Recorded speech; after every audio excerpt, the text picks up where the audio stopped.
जय देवभूमि, जय उत्तराखंड। एक बार फिर से स्वागत है आपका मेरे यूट्यूब चैनल पर। ब्लॉग के माध्यम से यहीं से आप दर्शन कर सकते हैं श्री धौलनाग देवता के।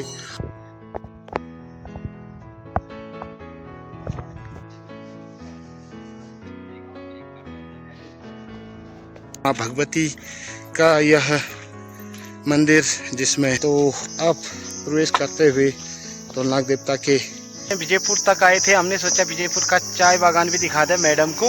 कैसा आप देख सकते हैं यहाँ की सुंदर सी वादियाँ, और तो आप यहाँ आ सकते हैं पूजा करने के। देख सकते हैं यहाँ की सुंदर सी वादियाँ, और इस सुंदर सी वादियों का आप दर्शन करने के लिए जरूर आए एक बार। हमारे विजयपुर के मार्केट से जस्ट 150 मीटर की दूरी पर यह चाय बागान है। इसको देखने के लिए जरूर आइए। आपका स्वागत है इस चाय बागान में। और देख सकते हैं इसकी सुंदर सी कलियां अभी खिलने को हैं, और बरसात के मौसम में यह चाय बागान देखने लायक होता है। बाबा सभी मित्रों को एक बार फिर से मेरा प्रणाम। और आज के ब्लॉग की शुरुआत करते हैं सुबह 8 बजे से। आज जाना है हमने बट सावित्री की पूजा के लिए, बट के वृक्ष की पूजा करने के लिए। तो आज मैडम को लेके जा रहा हूँ। इस क्षेत्र में तो कहीं वट का वृक्ष नहीं है, पर एक वट का वृक्ष हमने लगा रखा है धौलनाग मंदिर में। और सीधे आपको ले चलते हैं धौलनाग मंदिर जहाँ वट का वृक्ष है। और यह एक सूचना भी है इस क्षेत्र के लोगों के लिए कि अगर आपको पता नहीं, अगर आपकी पत्नियां अगर वट सावित्री का व्रत करती हैं तो पूजा के लिए वट का पेड़ का होना ज़रूरी है, क्योंकि उसकी पूजा की जाती है। तो इसलिए आपको मैं बताना चाहूँगा कि वह वट का वृक्ष हमारे धौलनाग मंदिर में है, और आप पूजा करने के लिए वहाँ आ सकते हैं। तो ये हमारी रानी तैयार होके मंदिर में पूजा करने के लिए जा रही है। अभी पहुँचे हुए हैं हम धौलनाग मंदिर के नीचे वाले गेट में, जो मेन हाईवे है। तो वहाँ पर से अभी चलते हैं सीधे मंदिर की ओर। दोस्तों अभी पहुँचे हुए हैं धौलनाग मंदिर के नौले के वहाँ पर। वहाँ से पानी भर के फिर जाते हैं मंदिर की ओर। धौलनाग मंदिर में जो पानी जो जाता था पूर्व समय में, उसके नौले आपको दिखाते हैं। और इन नौलों से हमारे यहाँ के बुजुर्ग लोग पानी ले जाया करते थे, और तब यहाँ भोग बनता था। और ये मंदिर का निर्माण भी इसी पानी से हुआ था। तो कनिस्टरों में और गागरों में, मटकों में, जरकिनों में यहाँ से पानी जाता था मंदिर के लिए। आपको दिखाते हैं यहाँ के सुंदर से नौले। तो दोस्तों अब मैं आपको लेके चल रहा हूँ सीधे धौलनाग मंदिर का जो मेन नौला है। ये है हमारा धौलनाग मंदिर का नौला, जहाँ से पुजारी जल भर के ले जाता था। और आज के समय में यह नौले वीरान पड़े हैं, क्योंकि आजकल व्यवस्थाएं ऐसी हो गई हैं, पिकअपों के द्वारा कई और स्रोतों से पानी लाया जाता है। तो ये है धौलनाग मंदिर का प्रमुख ये है मेन गेट, ये इसका गेट है। और सुंदर सी कलाकृति इसमें दिखाई गई है। जो पत्थरों के द्वारा ये गेट बनाया गया है, ये पूर्व समय में हमारे पूर्वजों के द्वारा बनाया गया था। आज भी यह जीवित है। लोग यहाँ पर आते थे, सब यहीं नहा धो के जाते थे, यहीं से पानी भर के ले जाते थे। यहीं से भोग के लिए पानी जाता है, और जाता था, अभी नहीं जाता है, पूर्व समय में जाता था। तो हमारे पूर्वज जो मंदिर बना है धौलनाग मंदिर का, उसका भी पानी इसी नौले से गया हुआ है। और जो मंदिर का निर्माण हुआ है, आप सोचो कितना पानी उसमें लगा होगा उसके निर्माण में। तो वह पानी यहीं से जाता था। तो ये हमारी एक पौराणिक धरोहर है, इसको संरक्षित रखना। और कभी आइए धौलनाग मंदिर में, जब जाते हैं तो इन नौलों का दर्शन जरूर कीजिए। तो मैं भरता हूँ पानी यहाँ से। साहब आपको नहीं है धौलनाग जी। तो ये नौले हैं, जो इस नौले में पानी आता है, ऊपर के नौले से आता है। इस तरह से व्यवस्थाएं बनाई गई थी पूर्व समय में। आप देख सकते हैं ये नल है, नल के द्वारा यहाँ पर पानी आ रहा है इस नौले में। जबकि यह दूसरा नौला सूख चुका है, क्योंकि इसमें पानी नहीं आ पा रहा है। तो पहले ये दोनों नौले भरे रहते थे, अभी बरसात के समय में फिर भरेंगे। और इस तरह के पहाड़ के नौले होते हैं, आप देख सकते हो। इस तरीके से इसकी चिनाई होती है, और जल का स्रोत नीचे से होता है। आप देख सकते हैं ऊपर जो गुफा जैसी बनी है, वहां से पानी रिस के आ रहा है। यहाँ पर एक पेड़ की जड़ जो नाग रूप में दिखाई दे रही है, कि जो आकृति है पुराने भवन की तरह इसकी आकृति है। और नीचे वाले की आकृति भी आप देखोगे तो पुराने भवन की तरह है। तो नौले से पानी भर के अब जा रहे हैं ऊपर। ये है नौला।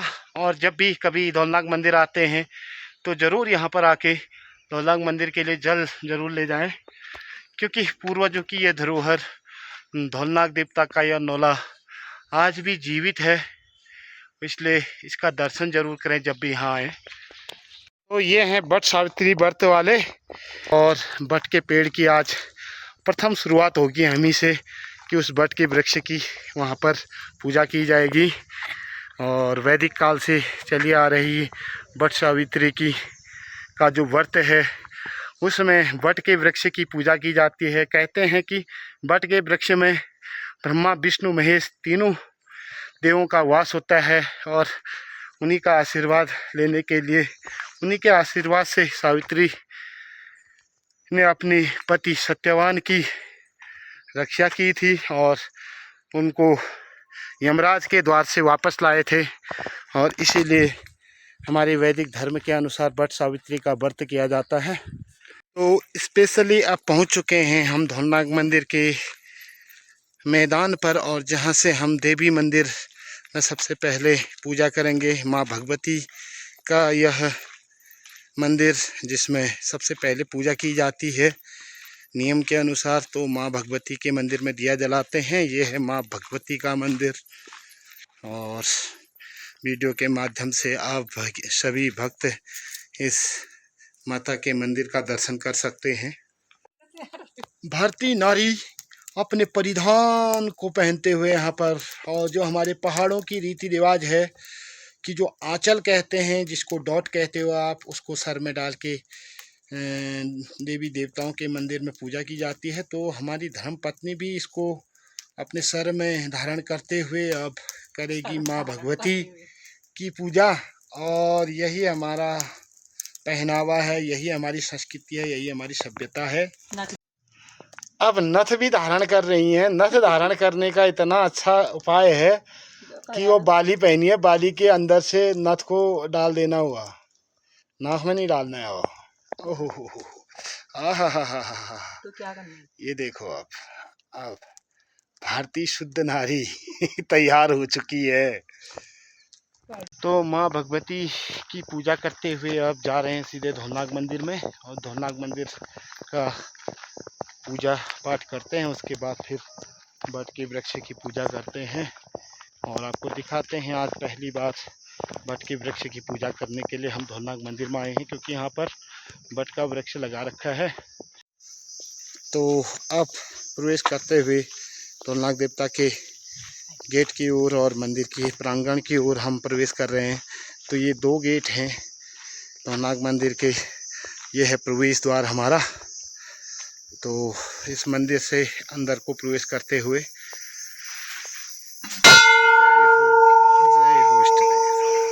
तो दोस्तों अपने ब्लॉग के माध्यम से एक बार आप सभी लोगों को फिर मैं श्री 1008 धौलनाग देवता का दर्शन करा रहा हूँ, क्योंकि आज सौभाग्य मिला है यहाँ पर आने का, क्योंकि आज बट सावित्री का व्रत है हमारे मैडम का, और उसके उपलक्ष्य में हम यहाँ पर बट के वृक्ष की पूजा करने भी आए थे, और साथ में मंदिर के दर्शन भी हो गए, मंदिर की पूजा भी कर ली। तो ये है हमारी आस्था का मुख्य केंद्र, हमारे धपोला वंशजों का एक इष्ट, और जिसको आप इस ब्लॉग के माध्यम से यहीं से आप दर्शन कर सकते हैं। श्री धौलनाग देवता के सुंदर से बाँस के पेड़ों के बीच, 9 बाँस के पेड़ों के बीच बसा यह धौलनाग देवता का मंदिर हमारी आस्था का प्रमुख केंद्र है, और सभी लोग हाथ जोड़कर नमन कर सकते हैं और दर्शन कर सकते हैं। तो अपने ब्लॉग के माध्यम से मैं अधिकतर समय दिखाते रहता हूँ आपको धौलनाग मंदिर। हमारे वैदिक धर्म के अनुसार बट सावित्री का व्रत जो है पति की लंबी आयु के लिए किया जाता है, क्योंकि सत्यवान और सावित्री की कथा आप सभी लोग इससे परिचित हैं कि यमराज जब सत्यवान के प्राण ले जा रहे थे तो उस समय सावित्री उनके पीछे पीछे गई और 3 वरदान उन्होंने मांगे। तो ये है बट का पेड़ जो यहाँ पर लगा रखा है हमने धौलनाग मंदिर में। तो आज पहली बार इसकी पूजा होते है बट का वृक्ष, और जिसको भी पता नहीं है तो आप यहाँ आ सकते हैं पूजा करने के लिए, क्योंकि एक बड़ा धाम भी है और इसकी वजह से धाम की पूजा भी हो जाती है और बट के वृक्ष की भी पूजा हो जाती है। आगच्छ या तिष्ठ सुप्रतिष्ठो वर्धो भव एतन्तेति प्रतिष्ठा अब यो डोर मत एतन्तेति प्रतिष्ठा ओम भूर्ग ओम एतन्ते सर्वगंगम आप पकड़े तो पूजा चली है यहाँ पर बट के वृक्ष की और ओम भूर्ग सावित्री सावित्री ने अपने पति के प्राणों की रक्षा के लिए जो यमराज से वरदान मांगा था, उसी परंपरा को हमारे वैदिक धर्म में जो सुहागन होती है वो अपने पति के लिए लंबी आयु की कामना के लिए यह व्रत रखती है और बट के वृक्ष की यहाँ पर पूजा की जाती है। और सावित्री लोकमात्र सत्य व्रत धर्म आठ वट शास्त्र कार्य पूर्य के देवी वीणा पुस्तक धारणी वेदवार्ता नमस्तुभ्यम अवतभ्यम पृथ्वी ब्राह्मण भक्त्या दत्तं धर्मराज सावित्री प्रतिक्रियाता ओंकारं पूर्व के नमः ओंकारं पूर्व के नमः जलं समर्पयामि गम्यामि ओम श्री सावित्री नमः वट वृक्षेभ्यो नमः अर्घं समर्पयामि पतत् अर्घं समर्पयामि अर्घांते आरते नमः अर्घांते आज मैं तो अभी जल चढ़ाते हुए यहाँ पर अर्घ्य से भी जल चला दिया गया है और अब लोटे से, तांबे के लोटे से बट के वृक्ष को जल अर्पित करते हुए ओम वट सावित्री नमः तो बट को समर्पयामि वस्त्र आचपन्यम फिर थोड़ा जाके आचपन्य आचपन बरा लुट्टेल वस्त्रांते आचपन्यं समर्पयामि वस्त्रम्यं समर्पयामि यज्ञोपैतं समर्पयामि यज्ञोपैतांते आचपन्यं समर्पयामि कुमकुमम कुमकुम पिठा कुमकुम अच्छे अक्षतान पुष्पाणि अक्षतान माल्यादीनि सुगंधिनी माल्यादीनि वे प्रभो मया नितानि पूजार्थं पुष्पाणि प्रतिक्रियाता ओम माल्यादीनि सुगंधिनी माल्यादीनि वे प्रभो माल्यादीनि सुगंधिनी माल्यादीनि वे प्रभो मया पुष्पाणि पादो पूजयामि मतोन्यो ओम प्रविष्टे नमः जानुनिं पूजयामि ओम कमलपात्रसे नमः उदरं पूजयामि ओम पद्मनाभाय नमः नाभिं पूजयामि ओम। तो बट के वृक्ष की पूजा करते हुए यहाँ पर तो इस तरीके से बट के वृक्ष की पूजा की जाती है। अब आरती करते हुए ओम विद्युतंती अस्तु अस्तु प्रतिपूर्णम वास्तु सौभाग्यादि नमो नमः। तो अब लग रहे हैं बट के वृक्ष के 7 फेरे और बट के वृक्ष के साथ भी शादी की जाती है, इसलिए इसको पति के समान माना जाता है, तो इसलिए पूजनीय है बट का वृक्ष। तो 7 फेरे लग चुके हैं यहाँ पर। तो बट सावित्री की पूजा यहाँ पर अब संपन्न होते हुए तो दोस्तों अब पूजा कर ली है बट के वृक्ष की। आज 7 फेरे भी ले लिए इन्होंने बट के वृक्ष के साथ। कब से ले रहे हो? कितने साल हो गए? 2 साल। 2 साल से ये बट के वृक्ष की भी के साथ भी शादी होती है। मेरे साथ तो पहले हो गई थी, बट के वृक्ष के साथ भी हो गई है। तो अब चलते हैं घर को। तो ये है हमारा धौलनाग देवता, जो हमारे इष्ट देवता हैं, उनके मंदिर में बट का वृक्ष। अगर आप लोगों को पता नहीं है तो बट का वृक्ष यहाँ पर है और आज से इस पेड़ की शुरुआत हो चुकी है पूजा की। और इसमें कहते हैं तीनों देव ब्रह्मा विष्णु महेश इसमें निवास करते हैं, इसलिए जब भी आपको ऐसी शंका होती है कि बट का वृक्ष कहाँ है तो धौलनाग मंदिर में आ सकते हैं। ये बड़ा धाम है, यहाँ पर आपकी धाम की भी पूजा हो जाती है, बट के वृक्ष की भी पूजा हो जाती है। तो दोस्तों अभी मैं आपको लेके आया हूँ विजयपुर के टी बागान, चाय बागान में, और उसके चाय बागान आपको दिखाते हैं। विजयपुर के जस्ट इस तरफ पुंगार घाटी की तरफ आप देख सकते हैं, ये है यहाँ का चाय बागान। और यहाँ से कई समय से इस चाय का व्यवसाय किया जाता है और सुंदर सी वादियों में बसा हमारा यह विजयपुर का चाय बागान काफ़ी पुराने समय से व्यवसाय के प्रचलन में है। तो दोस्तों अभी घूमने आए हुए हैं, विजयपुर तक आए थे, हमने सोचा विजयपुर का चाय बागान भी दिखा दें मैडम को। कैसा लग रहा है आपको चाय बागान? चाय पियोगे यहाँ की? तो ये है हमारा विजयपुर का सुंदर सा चाय का बागान, आप देख सकते हो नीचे तक पूरा ये चाय का बागान फैला हुआ है और काफ़ी सुंदर लोकेशन में यह चाय का बागान। जब कभी इस क्षेत्र में भ्रमण करते हैं तो आ सकते हैं यहाँ पर। जस्ट विजयपुर की जो रोड है हाईवे के राइट साइड लेफ्ट साइड में आपको एक मकान मिलेगा, उससे बगल से ये रास्ता जाता है, बस जस्ट इसी के पीछे यह चाय बागान है। इसको देख सकते हैं आप, इसके सुंदर से नज़ारे, काफ़ी सुंदर व्यू रहता है। अभी बरसात के समय में देख सकते हैं आप, चारों ओर पूरी हरियाली और चाय की पत्तियां कलियां खिलने को तैयार हैं अब।